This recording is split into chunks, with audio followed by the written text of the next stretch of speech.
The pension check barely covered the rent. After my husband passed, I learned very quickly that a lifetime of careful saving means nothing when the cost of dying is so high. The funeral, the headstone, the paperwork, it all added up faster than I could count. I was 63 years old, standing in our kitchen in Sudbury, Ontario, looking at a stack of bills on the counter and thinking, I have to go back to work. I had been a bookkeeper myself, years ago, before I stepped back to care for my husband through his illness. 31 years we were married. He was a quiet man who loved hockey and terrible puns and made the best butter tarts I have ever tasted. When he died in February, the house felt like a coat. 2 sizes, too big, too much space, too much silence, too much of everything that reminded me of him. My daughter, who lives in Vancouver, offered to fly me out. My son in Ottawa called every Sunday without fail. But I did not want to be a burden, and I did not want to leave Sudbury. This was my city. The lake, the rocks, the long winters, I knew them like I knew my own hands. So I found a part-time position at a small property management company on Elm Street, answering phones, organizing files, helping with accounts receivable. It was not glamorous work, but it was honest, and it got me out of the house 5 days a week, which was exactly what I needed. Every morning I walked to the office. It was about 20 minutes on foot, and I liked the walk. It gave me time to think, or sometimes to deliberately not think, which is its own kind of gift. My route took me past Beach Street Park, a small green space with a few benches near the edge of a pond. And every single morning, without fail, there was an old man sitting on the same bench. He was there in October when the maples were turning. He was there in November when the first frost came. He wore the same heavy canvas jacket most days, faded green, the kind you see on men who spent their careers working outdoors. He had a thermos that he held with both hands, and he watched the ducks on the pond the way some people watch television, completely absorbed, utterly still. I guessed he was in his mid-70s, maybe older. His face had that particular weathered quality that comes not from vanity but from decades of Canadian winters. The first time I stopped, I am not entirely sure why. I had brought an extra coffee from home that morning because I had made too much, and something made me slow down near his bench. I asked if he would like it. He looked at me for a moment, a long, assessing look, the kind that made me feel he was deciding something, and then he nodded and said thank you. His name was Walter. He did not offer a last name, and I did not ask. After that, it became a habit. Every morning, I would bring 2 coffees in a small thermos of my own, and I would stop for perhaps 5 minutes at the bench. We did not talk much at first. We watched the ducks together. Sometimes he would say something about the weather, or I would mention something I had seen on the walk. He was not unfriendly, just contained, like a man who had learned to take up very little space in the world. I did not know if he was homeless. I suspected he might be, but something in his manner made me hesitant to ask directly, the way you hesitate before asking someone a question whose answer might embarrass them. After a few weeks, I started bringing a small snack as well, a granola bar, a few crackers with cheese wrapped in wax paper. He always accepted quietly and always said thank you. Never more than that, never with any fuss. I liked that about him. At work, things were less peaceful. The office had 4 of us. My supervisor, Carol, who owned the company with her husband and was a genuinely decent woman, a young man named Brandon who handled maintenance requests, and a woman named Diane, who had joined about 3 months before I did, as the company's new financial administrator. Diane was somewhere in her late 30s, sharp-eyed, efficient, and almost aggressively friendly in a way I could never quite put my finger on. She always remembered birthdays, always brought treats on Fridays, always laughed at the right moments. The kind of person who makes a good first impression and a second and a third, so that by the time something feels slightly off, you have already decided you must be imagining things. I had 30 years of bookkeeping experience. Old habits die hard. When Diane asked me to help reconcile some accounts in early December, I noticed a few things that did not sit right. Small discrepancies at first, a maintenance invoice that seemed high for the work described, a vendor I did not recognize appearing twice in the same month. I told myself it was probably nothing. New systems, new processes, maybe I was simply unfamiliar with how things were done now. I did not say anything to Carol. I did not want to cause trouble in a job I had only been in for 2 months. I was not certain enough, and I was not brave enough, and I told myself those two things were the same. I mentioned it to no one. Then one Tuesday in mid-December, something happened that I have thought about many times since. I stopped at the bench as usual. Walter was there, holding his thermos, watching a pair of mallards near the far edge of the pond. I poured him a coffee and set a small container of shortbread beside him I had baked the night before, more than I needed, as I often did now that it was just me. He thanked me. We sat for a moment in the usual quiet. Then he said, without looking at me, "You work at the property company on Elm." It was not a question. I looked at him. "Yes," I said. "How did you know that?" He was quiet for a moment. He turned the thermos in his hands. "I know the building," he said. "I know a lot of buildings in this city. You have a new financial person there, young woman." I felt something shift in my chest. "Diane," I said carefully. He nodded once. "Be careful," he said. "Be very careful of what you sign. Do not put your name on anything you have not read yourself line by line." I stared at him. "Walter, how do you know anything about—" "I have seen her before," he said simply. And then he picked up the shortbread and looked back at the ducks, and I understood that the conversation was finished. I walked the rest of the way to work with my heart beating strangely fast. Be careful of what you sign. Do not put your name on anything. The words circled in my mind all morning. What did he mean? He had seen her before. Seen her where? Doing what? I told myself I was being foolish. Walter was an old man who sat on a park bench in the cold every morning. What could he possibly know about my workplace? And yet the discrepancies I had noticed, the invoices, the vendor that appeared twice, I had dismissed those things, but now they came back to me differently, in a new and uncomfortable light. That afternoon, Carol asked me to co-sign a transfer authorization for a maintenance reserve fund. It was a larger amount than usual, close to $14,000 going to an account I did not recognize. Diane had already signed. Carol explained that it was for emergency boiler repairs on one of their larger rental properties in the South End. She said Diane had handled the contractor and it all checked out. Normally I would have signed. It was not my area. I was the phone answerer, the file organizer. But I thought about Walter's voice, quiet, certain, and I said I was sorry. Could I just have a few minutes to look over the paperwork first? Carol looked mildly surprised but not bothered. Of course, she said. I took the file to my desk. The contractor's name was RKD Facility Solutions. I had seen that name before on one of the invoices that had seemed high. I searched the company name on my computer. There was a website. Very plain, very thin, the kind of website that exists to look like a business rather than to operate as one. No physical address. A phone number with an area code from outside Ontario.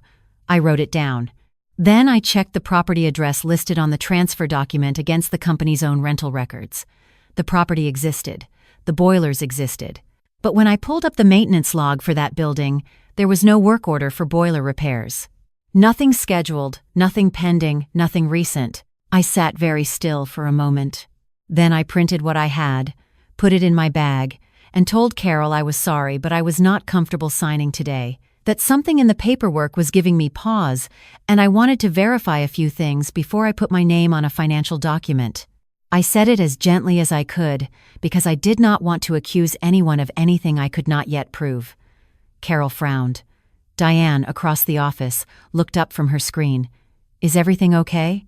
Diane asked, and her voice was smooth and pleasant, and I thought, yes, you would ask that, wouldn't you? Fine, I said.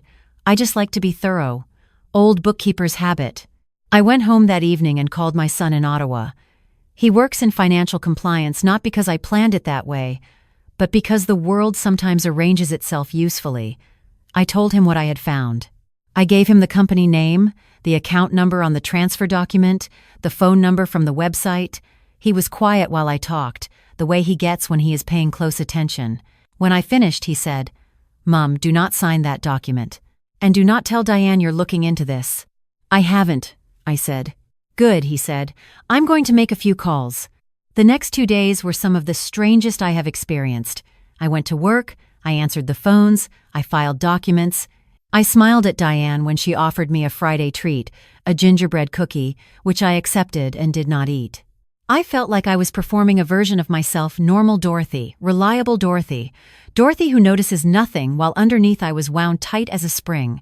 My son called me on Thursday evening. He had spoken to a contact at the Financial Consumer Agency and to a fraud specialist he knew through his work. The account number on the transfer document, he told me, was associated with a numbered company that had been flagged in connection with a similar scheme in Timmins 2 years earlier. A property management company in Timmins had lost nearly $90,000 before anyone noticed. The financial administrator in that case had resigned before the investigation concluded. She had used a different name there, but the method was the same: false contractors, inflated invoices, slow and steady transfers from maintenance reserve accounts. Different name, same method. I asked my son what I should do.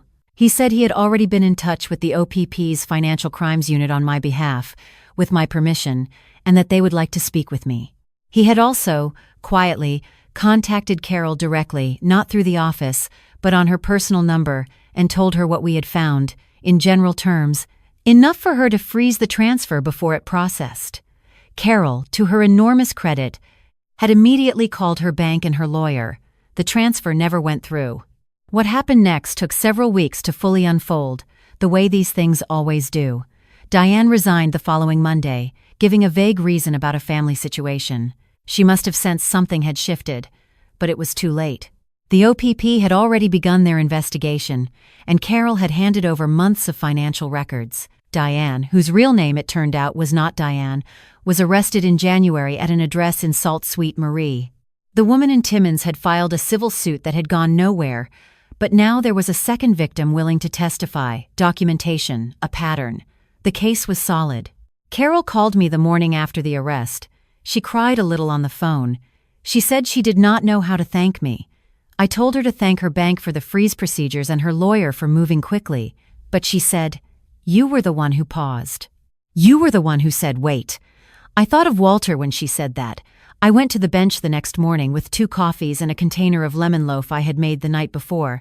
It was January now, and the cold was serious, the kind that makes the air feel thin. Walter was there anyway, same bench, same thermos, watching the ducks that were somehow still at the partially frozen pond. I sat beside him and told him everything. He listened without interrupting, just held his thermos and watched the water. When I finished, he was quiet for a long moment.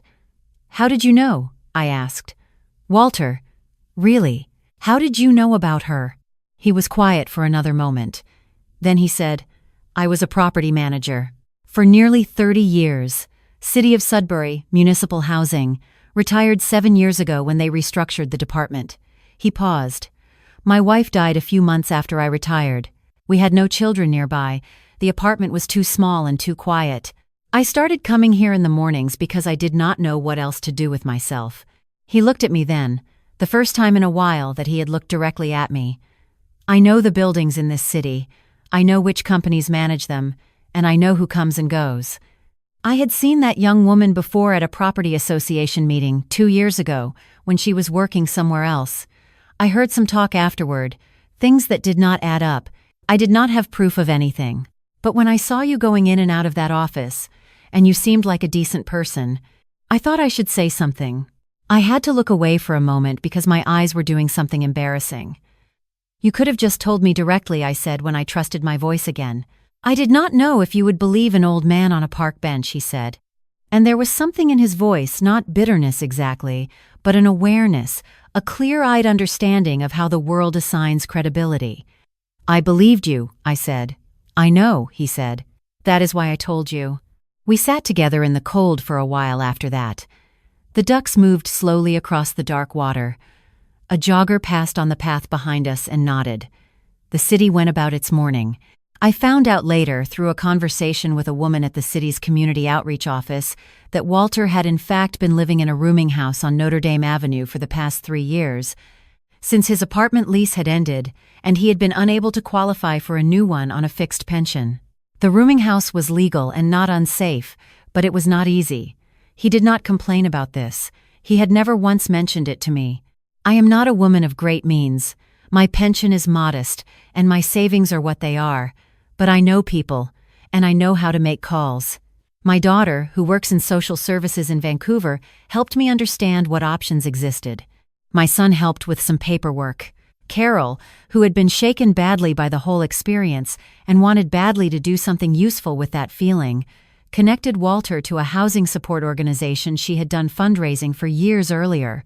It took 4 months, and it was not simple, and Walter was quietly resistant at first in the way that people become when they have been managing alone for a long time and are not sure they trust good things to last. But in the spring, he moved into a proper apartment in a seniors building on Regent Street, a 1-bedroom with a view of the parking lot, which he told me was perfectly fine because he did not need a view. He had the park for that. I still bring him coffee on Tuesday and Thursday mornings. We still sit on the bench when the weather allows. He has started teaching me to identify different species of ducks, which is not information I ever expected to acquire at 63, but which I find I am grateful for. The lemon loaf, he has admitted, is his favorite. I think sometimes about what would have happened if I had kept walking that first morning.